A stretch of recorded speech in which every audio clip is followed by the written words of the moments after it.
up, guys? Welcome back to Couples Chronicles with your boy Lloyd. And Afiya. We're excited, per usual, to get into our topics today. I think we should just get right into it. What you say? Yes, let's do it. Let's do it. Topic number one, or should I say chronicle number one. Is there a specific time frame in which you should introduce your friends to your partner? Absolutely. I think that there should be a time where you're getting to know the person that you're dating before you invite your friends to have an opinion about them. You understand? Go ahead. How realistic is that, though? Because you meet somebody, you want to date, friends might be around. Like, what do? Do you keep that person secluded away from just naturally? You just going on one-on-one dates? Like, what happened to bowling? You love bowling. I love bowling. What happened to like bowling nights or a game night at the house? Yeah. How do you really separate that? I just think that there should be, whether it's 2 months, 3 months, I think that you should be dating the person before your friends are dating the person. Because sometimes you can become, connected to them as well. Like, they could like them more than you like them. And it's like, guys, I'm not even really feeling him like that. So in that sense, I get, right? But I've never been a person to like, I want my friends and family to know the person, even if I'm just dating them. Yeah. Point one, they might see something in that person that I didn't notice. Yeah. Again, but that's what you're trying to alleviate. Yes. Them having opinions about that person. Yes. But sometimes it's good. It could go two ways. And for me, if I take you on a date with my friends and it don't work out tomorrow and they ask, it just didn't work out. Yeah, that's a lot more casual. I just think that, like I said, it should just be some time where we get to know each other. You court me, I court you before, you're offering to buy my friends a drink because you're trying to impress them too. Like, I don't know. I think the conversation should be, great question by the way, but yeah, because he'll tell you, like, I feel like if we're together, don't be buying my friends drinks. Like, you don't need to impress them. Like, it's not, no. I think like, the conversation, that's not necessary. Now you're trying to impress me, you're trying to impress them. Like, let's work on us before we extend it to them. Like, I get that point as far as you learning the person, but I think the conversation should be like, when should I introduce maybe the person as my partner? Like, you're saying like boyfriend and girlfriend? Yeah, because if you're just going on a date, I don't see the seriousness of keeping them away from your family or friends. It's a casual thing. Yes, but the thing is, like, when you're dating someone, a lot of times your friends are also going through, especially if these are your close friends, they're going through the same roller coaster that you're going through with them, right? And so I feel like just to kind of be courteous of your friends' feelings and like, okay, we don't need to be going through, we don't need to be going through that roller coaster too. Maybe that's the problem. Maybe I don't care about the friends' feelings. Okay. No, seriously. I feel no, seriously, because I feel like if I'm your friend and it's like, oh, I like him today, I hate him tomorrow, and all of this happened in the first month or first 2 months, like, why? Why do I need to go through that emotional roller coaster with you? Why can't it just be like, okay, you're going through that, I'm supporting you through it, but I don't actually have to be going through it too. Like, your friend and the person you're dating doesn't need to be calling me like, oh girl, like whatever, like, oh where's your whatever. Like, I don't need to be doing that. That's not necessary. So you're talking to an individual, that being me, that knew after 6 months that I wanted to propose to you, which I asked you, right? So like, for me, time, maybe that's just me, right? Time doesn't affect anything. That's bullcrap. Hold up. Because your best friend got married and you did not invite me to the wedding because you felt like it was too soon for them to meet me because you thought that they would be taking me for a joke. So if you thought that time wouldn't matter, you would have taken me to that wedding. So let's not do that. Let's not do that. Exactly. You see? That's what I'm saying. It's easy to have these opinions and these thoughts when you're not actually in the situation. But when you were in that situation, you stopped to actually think about, hold up. It's too soon. I don't want them to feel this way about you, or whatever the case. He didn't want them to take me for a joke, so he did not take me to his best friend, literally the godfather of my child's wedding. It still to this day bothers me. So, like, it's easy for you to have that perspective when you're sitting here, but when you were actually in the position, no, you felt like, but it's too soon for me to introduce you to my friends. True. Some backstory to that, though. No. No, I agree. Yeah, you got me. You stumped me. I'm not gonna lie. You stumped me on that one, but. The backstory for that is I used to be a serial dater. And girls would come in and they would go out. Girls would come in and go out. I saw something, obviously. I married this beautiful woman in front of me. I just didn't want... At that point, what age was that? That was like 27. At that point, I think it became, I want to say annoyance. It became very much so nonchalant for them. I didn't want, again, I'm proving your point, so I'm not going against you. I didn't want them to give you that nonchalant energy, and I knew how fiery and and emotional my wife is, or my girlfriend at that time was. So I didn't want them to give her that energy and she feel away and she took it as they didn't like her. Right.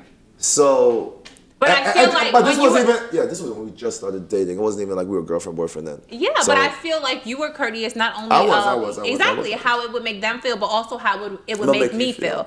Exactly, and that's my point. I do feel like whether it's 3 months, I feel like 3 months is a safe, dating period. I feel like 3 months. If I'm still feeling you after 3 months, okay, cool. You can meet my friends and family, no problem, right? And even like, hold up, let me backtrack and say friends, not even family. 3 months is too soon to meet my family, but I will say after 3 months, yes, you can meet my friends. We can go bowling. Oh, I got her. We can go bowling. Why not? You talk about family. After like a month, maybe a month and a half. We were dating for. No, it was like 2 months. It was like 2 months. We met in September, and my birthday is September, November, December. Yeah. Okay. No, it's not. It's at the end of October. It's like a month and a half. It was like a month and a half. Yeah, it was about a month and a half before he met my friends and family. See, and I'm different. Like, if I'm going on a date with a girl I met yesterday, and my mom is here, I'll introduce her. Hey, Mom, this is who I'm going on a date with. Yeah. I mean, obviously I'm married. I'm hypothetical, people.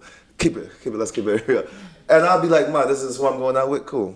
That's it. It's not that serious for me. That don't mean we getting married. It's just a person I'm going to see a movie with. Yeah. It's not that serious to me. But I guess the more serious you take the person, then it matters. So I see. I think it's just not necessary to drag your friends through that roller coaster. I get you. Absolutely I get you. So let's change it then. Let's go into something even deeper, which I think a lot of people deal with, is what's that time frame when it's kids involved now, which is more sensitive. Go. I'll let you go first. Time frame to meeting, introducing the person that you're dating to your child. Yeah, that's tough. Yeah. Considering I've actually never been in this that situation, I think it's a little bit more, difficult to be straightforward, but I'm trying to think. It's hard, right? Because you don't want to be introducing any random man to your child. You don't want people in and out of your child's life. That's an injustice to both your child and the person that you're dating, for sure. But primarily your child. I don't know. For me, I think I would really have to think like this is going somewhere. You know what? I would even say, I think if we're dating and we're transitioning from dating to, okay, at this point, transparently, it would have to be like, okay, we're dating to marry, right? Like, if I have a child, like, I'm dating to marry. I'm dating with intent. So I think the moment that I actually probably reconsider you being my boyfriend is the moment that I would introduce you to my child. And in that case, it would probably be a little bit longer. Okay, like maybe let's see where we're at after 6 months, minimum. But I do think if I'm considering dating you and potentially marrying, yes, like we should see how compatible you are with my child, because you might not like my child. So you might not like kids, period. Yeah, he might not like kids. But that should be a conversation. Yes, like he might not like kids, and now my child is a part of me. My child is who I am. We are one. So if the two is not compatible, like where are we going? We're not even heading to the altar. It's not happening. Even seeing the reaction that the person that I'm dating has to my child might even show me, okay, you know what? Actually, we're not headed toward marriage. We're not headed there. Like that's not what we're doing. Kids adds a lot of different layers to the situation. First, right? How old is the kid? Yeah. Matters, right? And you talked about people bouncing in and out of the kid's life.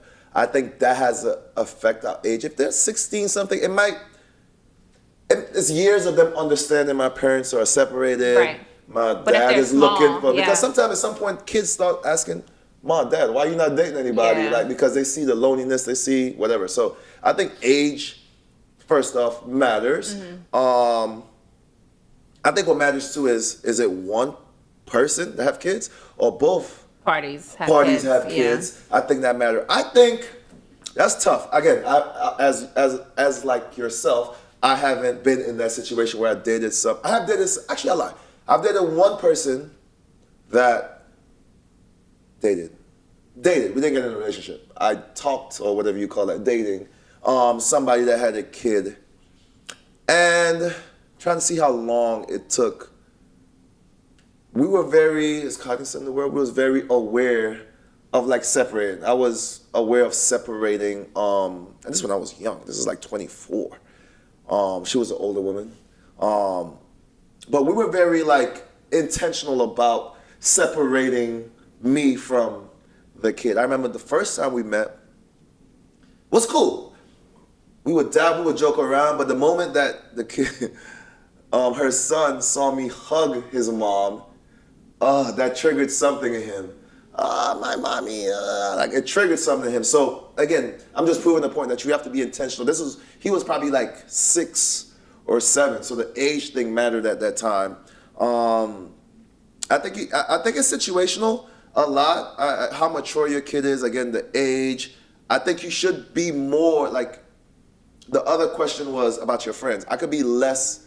I said I don't care as much, but obviously you proved that I cared. But I think especially when the kids are involved, you have to be mindful. I wouldn't want to introduce my kid to just a bunch of women. First of all, it's confusing him or her. Secondly, well, I have a son, so I can say him. Secondly, again, the emotional roller coaster, like you talked about with the friends, for the child can have I'm assuming can have a effect on the child and what it is. So that's more of a tougher situation. And I think it's based on the parents. And unfortunately, a lot of parents sacrifice their time for the kid. I guess you could call that being a good parent. A lot of parents won't date because of the fear of introducing somebody that's not their ex-partner, or husband, or ex-wife. That's why I said if we're dating with the intent to marry. And the moment that I'm considering making you my boyfriend is the moment that I'm like, you know what? Let me introduce you to my child. And that could be whenever I feel ready. That might be 6 months. That might be 8 months. That might be a year before I'm thinking, okay, like, is this a person that I see myself building with? Because myself building, like, building for me also includes building with my child. We are one. You understand? So I feel like opening that door for myself and saying, okay, well, where are we going? Like, what are we building towards? Okay, is my child a part of that? Like, what role does my son play in that? Right? And so I think the moment that I'm making that jump, we're making that jump together. We're making that jump with my child. And I need to know that we're compatible. I need to know that this is going somewhere that's feasible for both of us. Like, imagine you meeting my child. We had a dinner recently with one of my friends, and I'll keep it very brief because if they're watching this, they probably know it's about them. I'm trying to hear the story now. But just seeing his reaction, we had a dinner with a friend, and seeing his reaction to kids. Oh. Yes, and I was just like, oh my God, he doesn't like kids. Like, just seeing like how he reacted to the conversation, and you brought up to me, oh well, babe, before we had children, I wasn't too keen on kids, but now that I have a child, I love my kid. There you go. I get along with kids. I just, I love my kid. Yes. Other people's kids are different. Right. Exactly. No, but when you said that, it made me be like, oh, he's absolutely right. And even seeing like how you've opened up to children, like now, like you will pick up other people's child, you will embrace them. You'll be like, you're a completely different person than before you had a child, right? I do think you're a lot more embracing of them than before you had a child.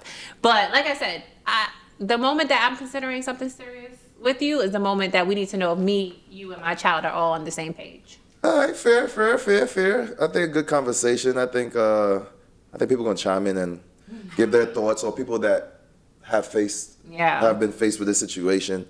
But anyway, chronicle number 2. This one is gonna be. I think this one gonna be good. It's gonna be a good, deep conversation. If you're dating someone or married, whatever that situation, well, not married, you have this conversation before you get married. Oh, no, not necessarily, because you can find out afterwards. Mm-hmm. But let's say you're dating someone or married to someone, and then you find out that that person can't procreate, whether it's the woman, whether it's the man. Is that a deal breaker for you? Like, I'll start. Even though I asked the question, I'll start. It's because I think I'm gonna feel differently than a lot of people in this situation. Show him grace. Show him grace. No, not grace. I think I need to show everybody else grace for how they think. Anyway, I think that it shouldn't matter. Yeah. I think if I'm dating you long enough, or if I'm feeling, not even long enough, let's say I'm really feeling you and I think you'll be a good life partner, and again, we believe in God. If you've been into our podcast before you tuned in, and God hasn't allowed or didn't allow you or me to have kids. Again, it could go both ways. Your egg's not working, or my sperm's not fighting, and I can't have kids, or you can't have kids. I personally don't think that's a deal breaker. There's a lot of different options. There's surrogates. There's adoption if you choose so. But don't get that mistaken by what I'm saying. I understand the other side as well.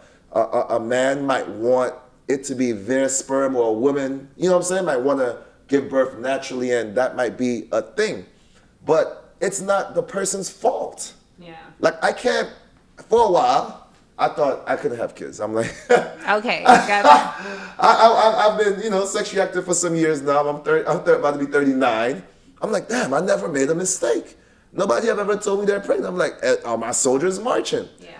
I think we even got a test. I think at this point, we tried for like a year. Nothing happened, and my wife asked me to get a test, and my soldiers were marching. But this wasn't her. This was me. I'm like, maybe I can't have kids. But then we found we have kids. And I pose this question to you now, then I'll let you answer. Mm-hmm. If you found out that my soldiers wasn't working at that point, we were what now? We were married. A year, 2 years. Yeah, we were 2 years married, probably married already before we decided. Well, we getting a divorce? First of all, then tell me how you feel. How you feel about that? How you feel about that situation? And then answer my question. First of all, it's a very sensitive topic. Very sensitive topic. I think now that I'm a mom, and I think I'm at the age where a lot of my friends are either having children, trying to have children, getting married, and I've also experienced a lot of women that have either, become pregnant and have lost a child. So I think that it's such a sensitive topic. However, tricky. To answer your question foremost, no, I wouldn't divorce you. Yeah. I think that there has to be compromise. I think that How you compromise that? I think it's a hard and heavy conversation to have because even when you were in the situation and he took the test, he didn't allow me to see the test with him. Right? So, and imagine, all right, let's I was like, thousand, my man. Yeah, like he went to look at the test by himself in the bathroom. Like, I'm like, oh my God, mind you, like we're already married, and that level of vulnerability, you would think is there, but it's still such a sensitive, topic and situation to be in. But no, I wouldn't divorce you. I do think there has to be some level of compromise. There has to be like, okay, well, let me hear you out and what your desires are. Like, do you want it to be your sperm? Does it have to be my egg? I think if your sperm wasn't working and, we tried, like, what are the options? Like, can we try, is it in vitro?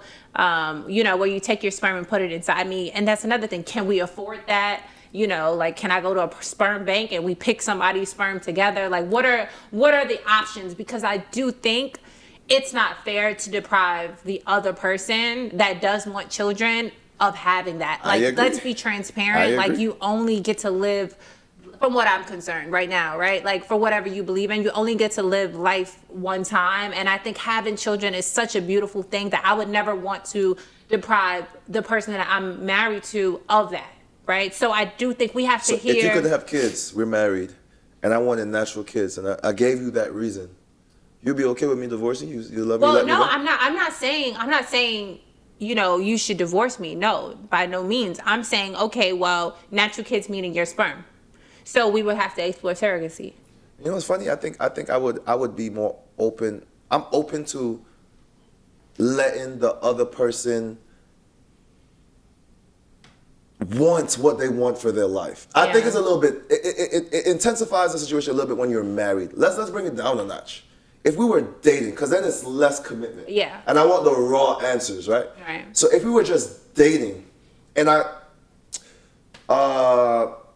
year in, we having a conversation, and I'm thinking about having kids, so I secretly go get a sperm test, and I figured out my sperm count was low, and I come to you now, we're not married, and I'm like, yeah, baby, I think we might have issues getting pregnant. I just found out, I just took this test because I was thinking about us having kids, and I took this test and I found out I have kids. What do you do then? That you can't have kids. I have kids. Right. First of all, let me answer my part. If you was to tell me that I really want a natural birth, although it will hurt, I understand you're part of it. whether it hurts me or not. I think I'm very open in that. I want you to, like you said, you don't think it's fair to me to keep me from experiencing that part of my life. Yeah, but a natural meaning my egg. You understand? You understand what I'm saying? Very true. Because that's what I'm saying. So I'm not saying divorce the other person. I'm not saying you don't see a future with the other person. Dating, right? Like whatever. Yeah, but people are not just disposable like that, right? Like people, you can date 1 million people. You can date 5 girls. You can date 10 girls, and what you see in that one person, that doesn't just come around so easily, right? And so when you find somebody that hits or understands you, or completes you for that matter, and you're like, okay, well, you're not able to give me children, or vice versa. Okay, well, how can we get there, right? Like, do you want to use your egg? Can I use my sperm? Like, how can we meet in the middle? And that's what I'm saying, compromise in terms of meeting each other's needs, because it is a very hard and very sensitive thing to go through, experience, or have a conversation to have. But it doesn't mean that we can't be together. It doesn't mean that it can't work. It just means that we both have to come together and say, how can we make it work? So hard conversation or not. So do you think the number, what do you think the number is? Like, people that deal with that situation of them moving past that and continue the relationship versus somebody in that party being like, I think one of my moms. I think it's 50-50 actually. Really? I think one of my mom's best friend, they can't have children, and they've been married for like over 30 years. They found out after or before, do you know? No, they just, before they got married. I'm really not sure. I just know I asked, and she told me that they weren't able, and then they considered having a surrogate, but they decided to not go through with that for whatever reason. But I think that, like I said, they just settled on, okay, kids is not a part of our plan, right? And so I think if one person is okay with it and the other person, they're just saying, okay, it's not in the plan for us, like, and they're accepting and okay with that, that's one thing. But I think if your partner truly desires having a child, like I said, you only experience this life one time. And I don't think either partner should be suffocated in the relationship, especially when it comes to that, because it's such a beautiful thing. And even letting that person walk? No, you don't have to you don't. But what if that person wants to walk? Right, but what I'm saying is, you don't have to walk away for the relationship for you to still feel whole, is what I'm saying. I think you want me to say, no, I don't think I want you to say anything. Okay. I just really. What I'm saying is, I feel like there's ways to make it work. I'm not saying, if you choose to walk away, you choose to walk away, right? That's your decision. You think they're wrong for that? Wrong? That's what I'm trying to get to. That's the answer. Okay. Do I feel like they're wrong? I don't think they're wrong. I think both sides have a fair argument. Yeah. But you do realize that even there is the option of surrogacy. Like, you don't have to leave your partner, like, just because they can't have to. You can go to a sperm bank and pick and choose, get some sperm and have a baby. Like, it's not their sperm though. But that's what I'm saying. You have to compromise. So you're going back to my point. There has to be some type of compromise. I agree with you. I'm not disagreeing with you. It's just like, for me, I'll be okay. Yeah, but like even if you didn't want to have kids, period. Right, but like even it's the same, and it's the same in certain homosexual relationships where it's like, okay, one person gets to use their egg, right, and you're using somebody else's sperm. Mm-hmm. It's the same thing. It's the same exact thing. But not. And they're still together. They're still like in a relationship with their partner. They're in a relationship where they know that them together can't have a kid, so they have to do that. There's no other choice if they want kids. That's the same thing.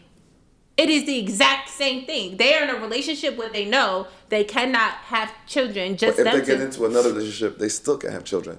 With a heterosexual relationship, I could go with somebody else who could have those children. So it's the same, but not. Yeah, but what I'm saying is that they're still choosing the relationship. I'm saying if you want to be with the person and you feel like this is your forever person, if you feel like this is your life partner, there are other options where you don't have to walk away from the relationship. You're saying, okay, well, they can or should, or if they're not wrong, not should, but they're not wrong for walking away from the relationship. I don't think they're wrong.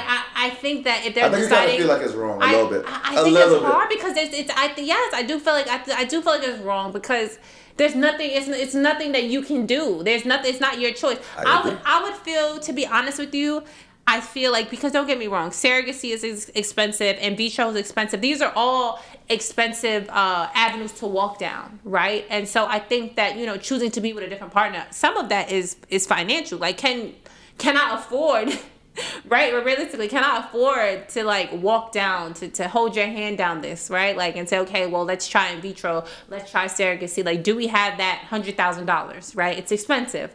And if you don't, does that mean that we can't have children? So I think if I were in this situation, I think I would be more likely to try and figure out like how can I financially get to a place of being able to, okay, if it costs $100,000, how can I meet you at $50,000 or whatever it is, you know, to try and make us feel whole or make us feel complete. Because like I said, I do feel like it's like wrong to just leave the person because they're not able to, you know, have children. Like I think it's not cool. Like, I just thought of a funny situation. Same again. This is me. I always play not devil's advocate, but my mind always work in a funny way, right? I don't even know who watching. Mom, if you're watching this, turn it off at this point. Okay, so given the same situation, complete situation, but I'm using your analogy, your outlook on this situation as a basis for my next question. So you're dating me, right? Mm-hmm. When we first met and we fell in love and we didn't have sex yet. And then we finally have sex and have a small dick. Ooh. It's not my... I can't choose this. God gave me this small dick. Do you leave me? Like, what you're thinking, you're like, do you walk, like, is that okay for you then to walk away because I have a small penis? I think that the difference is when you have a small penis, there's no options. There's nothing to fix it. When you cannot have children, there's other options. Again, Mom, my mind just worked funny. I was just thinking about your answer. When there's no, when you cannot naturally. So it's okay to walk away from that? Yes. Okay. Yes, absolutely. What do you mean? No. There's nothing you can do. I'm sorry. There's nothing you can do. There's nothing I can do. There's nothing you can do. There's penile enlargement and stuff like that. So, like, you know what I'm saying? It's cool. I mean, again, my mind just works. I want our listeners, our followers, anybody who's dealt with this. I want to know, like, because, again, we haven't really dealt with this firsthand, but I want to know your experience. So let us know your question. Yeah, let us know your experience and how you handle it, or what's your options or choice that you made. Chronicle number 3. And we see this a lot. I think it's gonna be again a men versus women, a double, what you call it, a double standard question. But I don't think it's a double standard question. But I think most people will think, what's the appropriate age gap? I know it's going to vary when we say it's not a science, but y'all get the question. I think. Okay, go ahead. No, I finished the question. What's the appropriate gauge rap? What is the appropriate age gap in a relationship? Like, what's that number? What does that number look like for you? I think once you're of age, I'm talking legal. No, maybe like I would say 25. Right, legal is 18. I think 25. I think once you're 25. That's not going to be possible, but go ahead. Get to the point. I think once you're 25, it doesn't matter. Game is on. Doesn't matter how. Yeah, because I think if we're talking 20 and 40, no. What's happening? If I'm 20 and you're 40, that's still like, what is happening? Like, you can't even take me to a bar at 20, right? So if you're talking at 28, 20 to 40, that's like... I think that's cool. 20 to 20... Again, I think that's double standard. Grace. What you mean, Grace? I think that's cool. Grace, yeah. She's 20. She's 20. He's 40. You know, 20 I'm about to be 40. 20 is not even I wouldn't legal. do because, again, it depends on how... you can't say that. You can't say that would be cool in one person and I wouldn't do it in the other. If y'all don't know, my wife is 9 years younger than me. 8 for 3 months. 9 years younger than me. When I met her at 21, I thought she was much... I'm giving her props here. I thought she was much more mature than a regular 21-year-old. Yeah. Like, the problem with me and 40 and dating an 18 or 20, I want to say 18. I think 18 is OD, but 18 but because you're it's proving illegal. my point. I literally just said 25. I never said there isn't an age gap. I just said, what's that number? I never said there wasn't. Yeah. But what I'm saying is, I think it's the conversation, the maturity level of that person. There are some 20-year-olds, like again, I met you at 21, which is 1 year. 1 year makes a difference, yes. But you were talking about life goals, and the typical 18-year-old isn't talking about that. Yeah. If I'm dating a girl and she's talking about, again, some grown men do talk about this stuff, but me personally, love and hip hop or the latest, I don't know, what's a young rapper coming up in this, whatever. These are the type of conversations you're having. There's no relation there. I can't relate to anything our life just doesn't align. And I think that's where the gap matters in mindset and like conversation and readiness, and then now again we talk about these topics beforehand, but we don't really go into it because we want it to be as authentic as it is. But then your mind just starts flowing with these ideas. Initially, I was gonna say, if you can be as old, if you're as old, so how I say this, if you're the same age as my kids, or when I was able to have kids, I think the gap is too wide. But some females can have babies at what, like 14. So that's why I changed it. I was thinking even that like 12. Or like for a guy, I guess, could have kids at like 13, 14 too. Yeah. So I guess that's not appropriate. I think it's more the maturity level, more thinking about it. So like, you don't think I don't think 40 and 20 is bad. Either way. I told you I was a serial dater. I used to date older women all the time. At 21, I was dating 40s. So I think you have to be very careful when it comes to, age gaps in dating, because sometimes older men will prey on younger women because of a level of manipulation. Vice versa, by the way. Older women will prey younger men too. Yeah, because of a level of manipulation that they feel like they have over them, right? Because at 40, you would like to think that, you have more life experience. Just naturally, you do. Right, 100%. So I think if you're 40, not even like 40 and 20, or just like that age difference, I have to then look at, okay, well, is it a maturity thing, right? Like, are you an immature 40-year-old, right? So that was going to be my next point. Are you not where you need to be in life? And so you want to date somebody that's younger because somebody that's of your age is going to feel like you're not where you need to be. But that's self-recognition as well by the 40-year-old. He matches with that 20-year-old. So it's a perfect match.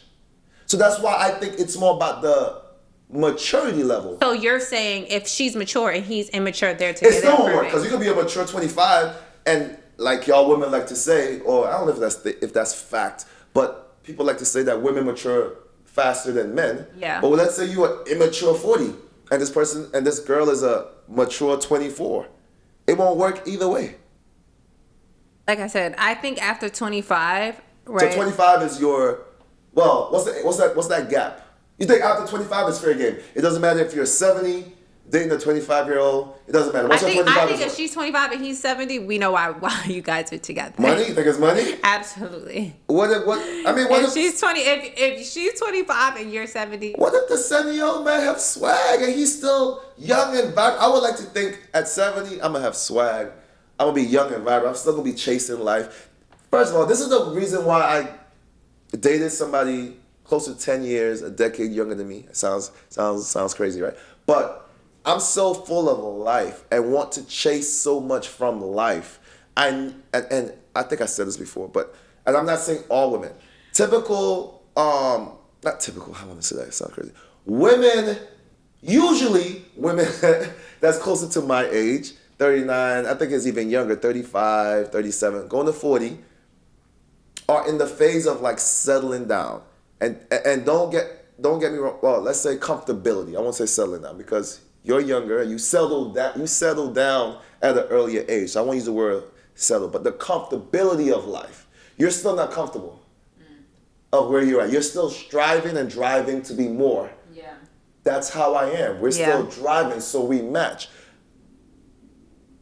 Again, I guess some women my age, I'm going to say majority, I think it's majority. Kill me women if you like, you're going to come for me anyway. But I think the majority of women my age are in that, I want the kids, I want the picket fence, the 2 dogs, the bird, the cat, and they're okay. No, they're okay with that. We're okay with that because we have that, but we also want more. Yeah. And we find joy in life striving and wanting more and just going after more, whether it works or not. We just like driving. So that's why, for me, I had to get somebody younger than me because I needed that energy. And sometimes if I don't have that energy, she pushes me to have that energy, so it works for me. So, again, I guess it depends on... So you feel like my number is wrong? You feel it, so you feel like 25? It's no right or wrong. Okay. I think it's situational and what the two people put. I just know people, because you'll see on the internet, people talking about, or she's 20, he's 70, or he's with her for the money, or he just Again, I think it's situational, but I want to know what you guys think. Like, what's the gap? First of all, if she's 20, he could be my dad. 20 is 70. Like, come on now, we have to draw some lines here. What if the 20-year-old make him feel alive? He probably have average life is 75. That man has 5 years before he check out of here. He trying to enjoy his last 5 years. Yeah. Let's say the woman helps him fulfill his last 5 years. Yeah. He's been married. He has kids. It was a terrible marriage. He's divorced. He tried 3 times. He's like, screw this. I just want to enjoy life. Yeah. She makes me happy. She's happy taking his money. If that's what the situation is. As long as we get there, as long as we acknowledge what is happening, like, thank you. Outlook on it. And I think we shouldn't have a bad outlook on it. Yeah. Again, whether you feel like it's predatory or not. Yeah. But that's why I said after 25, because I think after 25 it feels less predatory, because, you know, like I said, if we're talking 18, 19, 20, and 40, 45, 50, come on now, because you could very much be her dad. Like, you could have had her at 20 and you could be her father. So I think at that, now you're dating your dad's friend. Come on, let's not do that. I think, like I said, after 25. That's a very typical thing, people. That's a very typical thing. We only see the celebrities. That's the problem with this. That's a problem, but that's the situation that we're living in this world. Yeah. We only see what's available to us. We see the Leos that like young models, which is fine. That's a preference. We see who just had the baby, the 7-year-old. Not Al Pacino. Was it Al Pacino? Was it Al Pacino?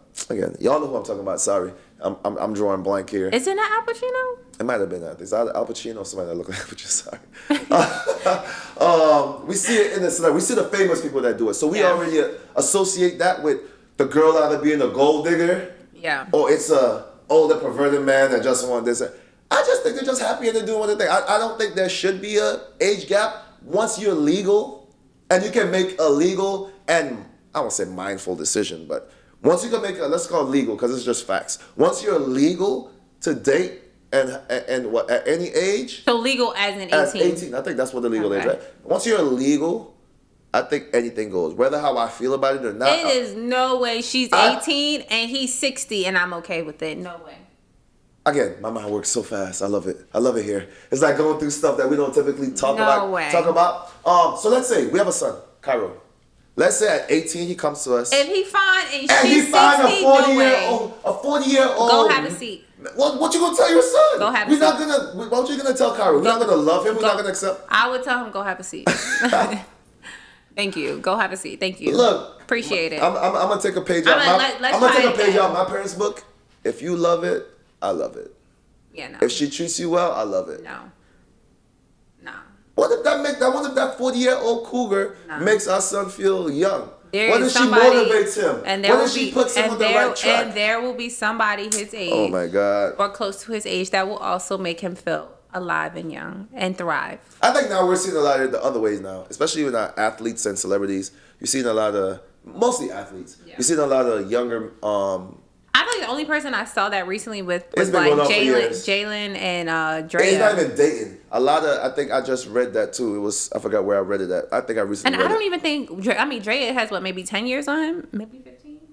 I think Dre's like 40 something. He's like 20 something. She's like 37. And he's I think Dre's like 40. We could look that up. We could fact check. She's not 40 something. She's like 37. We can fact check. But that's not an old thing as well. We always assume that a lot of these situations or issues that's now is new issues. Yeah. This stuff been going on for years. It's just not publicized and we have access to it by our phone and we just see the highlight reel. Yeah. But this stuff has been going on from the kings and queens. The kings and queens time. Everybody been doing this. It's not a younger thing. The people in power are always gonna want something shinier, newer, younger, tighter. I see what I did there. Younger, more stamina. See what I did there. Anyway, but again, people, live your life. I think if it makes you happy, I love it. It might look creepy sometimes, but I still love it. You don't love it? I love it. I love it, guys. No. I think there has to be boundaries. People. It is what it is. We have one more for them, I think. Let's do it. Last question. Let me give it to them. Give it to them. Give it to us. What's the give it to me, let me baby. see. Give it to me. Okay. Is there a line between being too picky and having a preference when choosing a partner? You want me to go first or you want to go first? You can go first. Go first. For me, right? I don't see. I know definition wise, there's a difference between picky, preference. Yeah. Definition wise, for me, I'm a person that thinks it's one and the same. If you're too picky, that's your preference. I know there's a difference. Understand what I'm saying? But I've said that to my male friends. Let's one of the topics. Let's just say one of the pickier topics. Gold diggers, right? The term gold digger. Yeah. I don't think there's no such thing as a gold digger. If you like a guy with money, that's your preference. Go for a guy with money. That's what makes you happy. Simple as that. Are you picky? I'm gonna bring up my wife. Before me, my wife used to, like 6'6", 6'7". She's a tall woman. She's a model, guys. 6'6", 6'7", guys. Basketball type. I used to say I'm 6'2". I think I'm like 6'2". Let's just say I'm 6'2". What you gonna say? I'm 6'1.5". Thank you. I used to be 6'2", guys. My dad used to say 6'3". Yeah. I might be shrinking. No, he's definitely shrinking. And he has bad posture. I might be shrinking. But either which way, she used to like a certain type. That don't make her picky per se. She like you. She like this. She like this. She like this. You know your standards. A lot of people think you're being too picky. You're being too this. You're being too that. I disagree with that. Go for what you like because that's going to keep you there. Not that it's going to guarantee that the relationship work, but it is what you like. If it doesn't, if it don't work, then you got to now address some internal stuff or you got to figure out yourself. But at least at the bare minimum, know what you like and go into it. Go for it. I was listening to, I think it was the Breakfast Club. And apparently there's this new rule called the 666 rule. I think it should be the 6666 rule because it's a big thing. But it's called the 666 rule. I know that has a biblical, definition or whatever. But the rule was most women now have a 666. Women, this is for women, have a 666 rule. You have to be 6 feet, have to earn 6 figures, and have a 6. No, not a 6-inch penis. That should be in there. And a 6-pack. So you have to be 6 feet, 6-pack, and earn 6 figures. That's the standard now, according to whatever research they did that women are putting on men. Some may say that's picky. I say if that's what you want, go after it. Go after it. Go ahead. So let's break this down because that was a lot. That's all right. I know that's a lot. Sometimes as women, we could be so fixated on the list. Mm-hmm. You understand that we miss the blessings that God send our way, right? And so when I say that, we could. There's nothing wrong with having a preference, but imagine, you being so picky and your preference list being so long that you meet somebody so amazing and you can't even embrace them because they don't meet the list. Right. And so you're not even giving them the opportunity to show you how amazing they are or be the person that you need them to be in your life because they don't look like the list. Right. And so I think, first of all, if you take a second to not be so fixated on the list, then you're opening up this window of opportunity of amazing men or amazing women that could be for you. Right. And so as he mentioned, yes, I used to have a very specific type, and there's nothing wrong. Like he said, I'm very tall. Like I'm about 5'11" flat, like no sneakers. So by the time you throw in some sneakers, me and Nara Smith, we right there, girl. So it's like that's normal. My dad is also 6'7", and my brother's 6'5". My uncles, everybody's very tall in my family. So tall is a normality to me. So yeah. I think when you're talking about the 666 rule, for me, what I hear is he has a 6-pack. He values his body. He values health. He makes 6 figures. He is financially stable, right? And so if I'm dating him, that means that he's bringing a certain financial stability to the table, right? And so if I'm building a family with him or building a life with him, okay, I know that A, he knows how to manage his finances, and B, that, I'm not going to be carrying the relationship solely myself financially, right? So you said, and the last one you said was 6 feet in height, right? So for me, I'm 5'11". If you're 6 foot, I'm seeing you eye to eye. So I just don't think there's nothing wrong with being minimum. The average guy is 5'11", 6 foot. So when you talk about the 6'6" rule, I don't think that's being too picky. However, in my opinion, the difference with being too picky and having a preference, too picky means that you find a guy that's 6 foot, makes 6 figures, and has a 6-pack, and you still find things wrong with him. That's being too picky, right? That means he meets your list and you're still not happy. That's being too picky, right? It doesn't mean, right? It means you're still picking him apart. That's too picky. You're still picking him apart, even though he meets 2 of the 3 things on your list, or he might even meet all 3 things on your list, and you're still fine. Oh, well, he doesn't have a hairline. I don't like his teeth. That's big. I don't like the way he dressed. Well. No, I don't like the way he dressed, right? No, but what I'm saying is, right? What I'm saying is you're still picking him apart. You think that's wrong?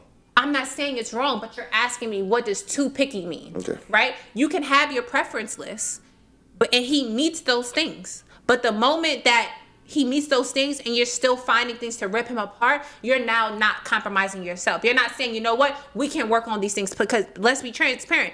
You can buy a new wardrobe, you can buy new teeth, and you can buy a new hairline. That's why sometimes you can date a person, and the person that they become in the interim of you guys dating, it's a whole new person. You're like, oh my God, you show up looking better than ever. And that's why dating the right person is so important, because now when you show up, you've grown in so many areas. You've grown in your career, you've grown in your appearance, you've grown in your confidence, you've grown in your personality, you've grown as a father, you've grown, right? And that's the difference. That's what dating the right person will do to you. It'll elevate you in so many other areas. But what you're starting with is a seed, or is a platform, or starting with the preference, right? And so if your preference is saying, you know what, he loves God, it might not be the 666.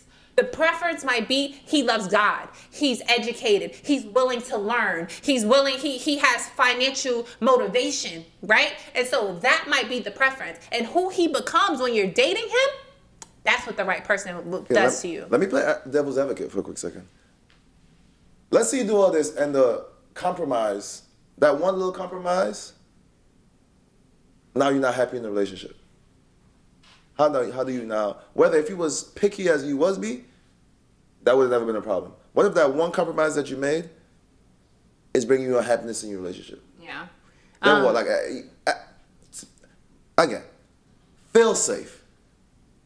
I just think it's a fail. Again, not that it can't get, nothing is guaranteed except death. Not to be like that, but I think a fail safe is, if you know what you like, just go for what you like. Screw what everybody else say. You like a 6 foot guy, light skin, curly hair? Go after a 6 foot. First of all, I'm just saying. Hold up. I'm just saying. No. If you like, no. We have to pause, because I have not just dated. I never said it was you. I have dated dark-skinned guys, I never said it was you. That are 6'10". I have dated short, dark-skinned guys that are no, because I think when you're painting the picture that I've dated one type of guy. I was gonna say something, and that is not the case. I have dated a range of guys that look completely different, and sure, they may have all been above 6 foot, but I'm 5'11", so dating somebody above 6 foot, no. Let me finish my statement. If you like BBLs, go after BBL. It wasn't a direct shot. If you like what I'm saying, I was trying to make the point. If you like BBLs, go after the girl with the BBLs, cause natural Jane ain't gonna make you happy. You still gonna be DMing BBL queen. Yeah. So go after what you like. Again, I'm not saying that you're wrong in this situation. There's no wrong or right for me. Have you ever seen? But I think what you're not. Right, I think it's easy to have that perspective, right? But however, and I'm not disagreeing with having a preference, no. But I am disagreeing with being too picky, because I do feel like, transparently, I have a lot of conversations with women that say, you know what? I'm 45 or I'm 40 years old. And I'm like, well, they're just now getting to the point where they're deciding that they want children. It's like, well, what changed? And it's like, wow, like, you know, I was chasing this idea of the perfect partner. I was chasing this idea of the perfect man. And at 40 or 45, they realized that never came. That person doesn't exist, because guess what? Even if they started out your perfect person, when you're 5 years in, when you're 10 years in, I promise you're gonna find something that doesn't. That's not quite perfect. You understand what I'm saying? So I think, of course, there's nothing wrong with coming into the relationship having a preference and saying, I would like 2 or 3 of those things. But you have to allow room for error. There has to be room to kind of say, okay, well, these are things that can be worked on. We can buy a new wardrobe. We can buy a new hairline. We can work out together. We can get your teeth fixed. But are you a man of God? Like, are you a great person? Are you driven? Are you motivated? Are you educated? Do you desire to grow? Can we grow together? No, again, fair points. Again, guys, I want you guys to chime in. Okay, we could talk for hours on these topics. Obviously, we choose these topics, but yeah, chime in. We want to hear your thoughts per usual. Yes. Let us know what you think, and also, guys, don't forget, if you have any questions or any topics that you would like us to talk about, please DM us. Yes. DM us the podcast. You can follow us on Couples Chronicles, YouTube, Couples Chronicles Spotify, podcast, Apple Podcasts. All those things. Let us know what your thoughts are. Couples Chronicles with Lloyd and Afiya. Be sure to like, subscribe, and share. See you guys next time in Couples Chronicles. It's your boy Lloyd and Afiya. See you next time. Peace.